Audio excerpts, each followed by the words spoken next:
போறது.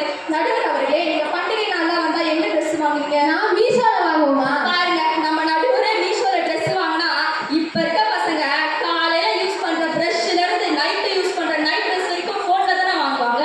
அப்பெல்லாம் ஒருத்தர் கண்ணாடி போடுறது அதிசயமா இருக்கும். இப்ப இருக்க சின்ன சின்ன பசங்க கூட கண்ணாடி போடுறாங்க. ஏன் சொல்லுங்க பார்க்கலாம் நடுவரே. நீயே சொல்லுமா? ஏன்னா நைட்டு ஃபுல்லா போனை நோண்டிட்டு காலையில எழுந்து கண்ணாடி போடுறாங்க. அப்பெல்லாம் ஸ்கூல்ல இருந்து வீட்டுக்கு போனா அம்மா அப்பா கிட்ட சாப்பிட என்னமா இருக்குன்னு கேட்போம். ஆனா இப்ப இருக்க பசங்க